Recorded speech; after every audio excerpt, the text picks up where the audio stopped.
Hello everyone and welcome to the profit curve. Well, मैंने अपने सामने पूरा एनालिसिस मेरा खोल ओपन करके रखा है फॉर जैसे मैंने आपको वीडियो में कमिट किया था। हम लोग जुबिलेंट फूड वर्क्स और एल ये दोनों में टाई हुआ था पहले। Then L T T S was left at 34% and Jubilant 35%। Most of my audience मतलब देवर अराउंड 91 वोट्स और मोस्ट ऑफ द ऑडियंस को जुबिलेंट फूडवर्क्स कवर करने में क्वाइट ऑब्वियसली ज़्यादा इंटरेस्ट था बिकॉज वो काफ़ी नीचे गिरा है ऑफ लेट एंड काफ़ी मुझे लगता है, I am not sure but आप बताइए, मुझे लगता है काफ़ी रिटेल इन्वेस्टर्स ना डोमिनोज के नाम पे बाय करके शायद इसमें फंसे हुए होंगे। That is what I can assume. तो एल को मैंने शॉर्ट में कवर किया और आप देखो उसके बाद तो आई जो फ्राइडे चला उसी दिन मतलब वो टारगेट आई थिंक ऑलमोस्ट पूरा होने के कगार पे होगा, almost it must be there. तो एल का एक काम करेंगे ना, एल और एल माइंड ट्री को एक अलग वीडियो में कवर करूँगा, I have mention in the comments. लेकिन जुबिलेंट फूडवर्क्स आज कवर कर लेते हैं, I have this with me. So as you know this is the master franchise rights for two international brands which is Dunkin Domino's and Dunkin Donuts. जो अभी Dunkin है India में, तो Dunkin पूरी तरह से फेल हो गया, तो उनके पास इंडिया में अभी फ़िलहाल सिर्फ डोमिनोज है और कुछ छोटे मोटे और भी ब्रांड्स हैं। लेकिन पॉइंट क्या है, अगर आप मार्केट कैप देखते हो जुबिलेंट में ना बहुत लोग इंटरेस्टेड है और मुझे आज तक उसका कोई क्लियर कट लॉजिक, सही बता रहा हूँ, नहीं समझ में आया। क्योंकि फूड के बिज़नेस में मैं हमेशा, मेरा मानना है फूड का धंधा करने वाला, जैसे मुंबई, आप अगर बॉम्बे मुंबई में आके रहे हो या समझते हो या कोई भी शहर में रहे हो, फूड के धंधे में जो असली पैसा कमाते हैं, मैं आपको बहुत ईमानदारी से बोल रहा हूँ, मैंने ग्राउंड लेवल पे देखा है ये। बहुत मुश्किल है पैसा कमाना। First of all it is very difficult क्योंकि आपके ऑपरेटिंग कॉस्ट्स, आपके daily running cost, working capital इतना हाई होता है कि आपको इवेंचुअली डेट में और क्रेडिट पे और माल लेके वो चलने वाला, वो पूरा काम उल्टा उल्टा होने वाला काम है। अगर आप चाय बेचते हो, if you are good at selling, टपरी की चाय आपने अच्छी जगह खोली है तो वो बिक सकता है, उसमें आप कमा सकते हो, लेकिन वो भी खुद का छोटा दुकान। जैसे मुंबई में एक सेइंग है, जैसे वड़ा पाव वाले बहुत अमीर हैं ऑब्वियसली, बिकॉज जो वड़ा पाव बेचता है वो वॉल्यूम पे धंधा कर रहा है और एक वड़ा पाव का कॉस्ट इज़ 15 रुपीज़, 15 रुपये। तो आप मान के चलो एक एवरेज एवरेज एरिया में दिन के, एक दिन के कम से कम अगर वो गाड़ी रेलवे स्टेशन के बाहर भी ओपन करेगा या कहीं भी रखेगा तो 1,000 वड़ा पाव तो उसके बिकने ही बिकने हैं। मतलब ये बहुत कम बता रहा हूँ मैं शायद। तो जिस वड़ा पाव वाले का डेली का कैश या डेली का रेवेन्यू, डेली टॉप लाइन 15,000 रुपये है और वो 25 दिन भी गाड़ी लगाएगा, तो आप सोचो वो कितना कमा सकता है। 15 रुपये का वड़ा पाव, 1,000 रुपये का डेली। तो ये ऐसे धंधा। लेकिन आप जब डोमिनोज की बात करते हो, brand building, marketing, Domino's is doing pretty well by the way अभी, इसमें मुझे कोई संदेह नहीं है।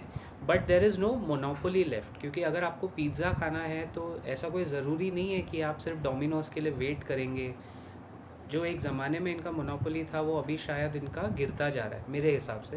That is my personal assessment. Market cap is 31,000 crore, 471 का करंट प्राइस है। अगर मैं अभी इसका प्राइस देखूँ 7 जुलाई, या सो 471 का प्राइस है और ये गिरते गिरते कहाँ से गिरते हुए आया है, ये अराउंड आप समझ के चलो ना 640 से गिरते हुए नीचे आया है ये 640 से, राइट, ऑल द वे 640 के लेवल से नीचे आ रहा है। तो प्रॉब्लम ये है कि कंपनी का प्राइस टू बुक रेशियो बहुत ऊपर चला गया है, 15 टाइम्स, 15 टाइम्स का प्राइस टू बुक है। And price to earning ratio तो पहले से ही ऊपर था, 88 का पी रेशियो है Jubilant Food Works. Mind you, 650 रुपये से 471 गिरने के बाद भी price to earning ratio adjust नहीं हो रहा है। This is the problem. P ratio नीचे नहीं गिर रहा है, मतलब स्टॉक अभी भी इस भाव पे भी थोड़ा इन्वेस्टर्स को एक्सपेंसिव लग रहा है। देखो 60, मैक्सिमम 50 या 60 के ऊपर जब पी रेशियो निकल जाता है तो स्टॉक में फिर ग्रोथ होनी चाहिए, वो ग्रोथ इसमें दिख नहीं रही है। आर ओ सी, आर ओ ई 16-17% है। वो सब कोई ऐसे फिनोमिनल तो है नहीं, वो ठीक है, लेकिन एक ही है कि अपने सेक्टर में ये मार्केट लीडर है, so it can command that kind of market leader एक पी रेशियो कमांड कर सकता है। अगर मैं इसका नेट प्रॉफिट देखता हूँ तो नेट प्रॉफिट लेवल पे कंसिस्टेंसी नहीं है गाइस, कभी ऊपर कभी नीचे है। जैसे 279 करोड़, 318 करोड़, फिर 231 होता है, फिर 418 हुआ था लास्ट ईयर 418 में इसने काफ़ी मोमेंटम दिखाया था। कोविड के बाद आपको याद होगा लोग बहुत भर भर के जंक फूड ऑर्डर कर रहे थे। फिर 418 के बाद वो वापस ऊपर नहीं गया, again it came down to 353 last year. So ROE for the last 10 years is good 21%।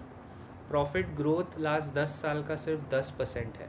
That's the challenge. Profit growth 10 साल का सिर्फ 10% कंपाउंड किया है और प्रॉफिट में ग्रोथ नहीं आ रहा है। इस वजह से PE रेशियो भी उसका बढ़ता जा रहा है क्योंकि भाव अंधाधुन बढ़ा है जुबिलेंट का। प्रमोटर्स का स्टेक इंटैक्ट है। प्रमोटर्स ने अभी तक अपना स्टेक बेचा नहीं है क्योंकि ऑब्वियसली उनके promoters Jubilant consumer private limited, उन्हीं की कंपनी की जो मेन होल्डिंग है वो है। FIIs ने भी सिग्निफिकेंटली अपना होल्डिंग कम किया है। So this is my first most important red flag. अभी तक भी रेड फ्लैग्स ही थे लेकिन ये थोड़ा बड़ा वाला हाई वैल्यू वाला रेड फ्लैग है। FIIs का दिसंबर 2021, नोट कीजिए दिसंबर 2021 में FII का स्टेक था 39%। It was the darling of the FIIs, Jubilant Food works. नसीब वाले यार, इतना पिज़्ज़ा खिला खिला के स्टेक लिया इन्होंने। और दिसंबर 2021 के बाद 3 महीने के अंदर स्टेक FIIs ने कम किया 31%, मतलब 8% स्टेक 3 महीने में सफ़ा किया। देन 29% हुआ और अभी होते होते मार्च 2023 तक FIIs का सिर्फ 25% स्टेक बचा हुआ है। From 39% owned by FIIs, this is now 25% owned by FIIs. It's not good. DIIs, domestic institution on the other hand, उन्होंने अपना स्टेक उसी में बढ़ाया है।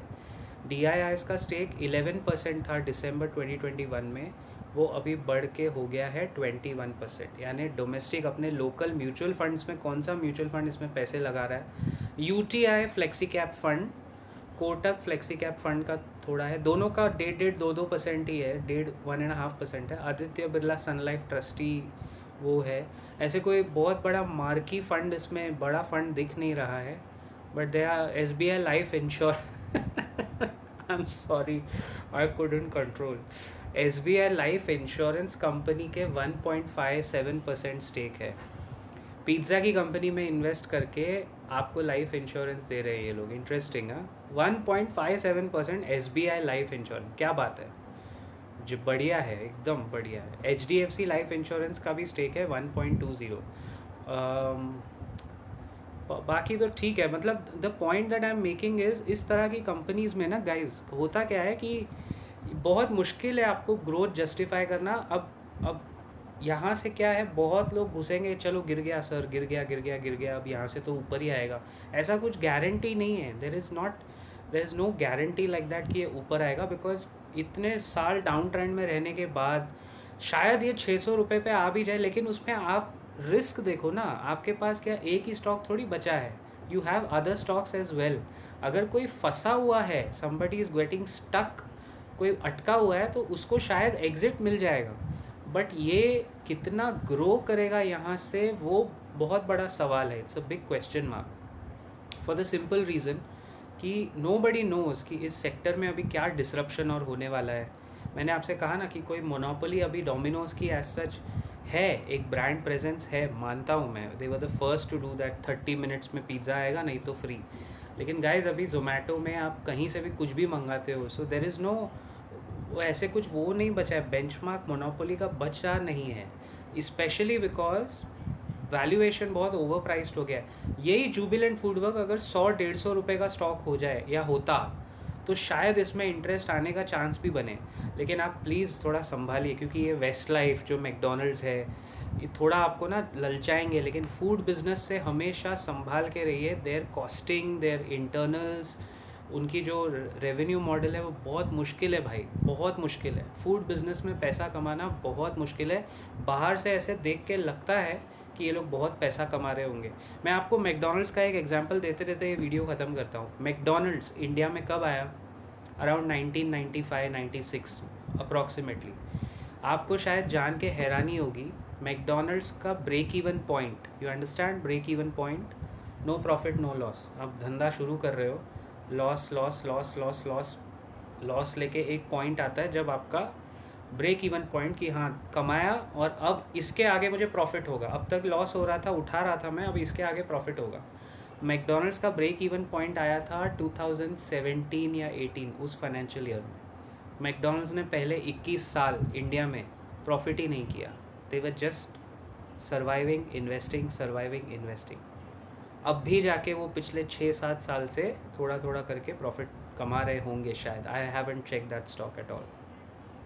मैंने एक दूसरा स्टॉक ढूंढ के निकाला है, मतलब मेरे को बहुत अच्छा लग रहा है वो, और आई एम हैप्पी कि मैं ढूंढ पाया। आप उसका नाम कमेंट्स में गेस कीजिए।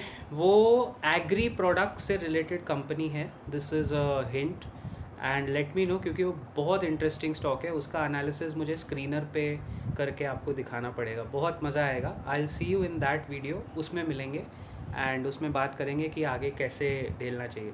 This video is only for educational purposes. Don't buy और sell looking at this video any stock.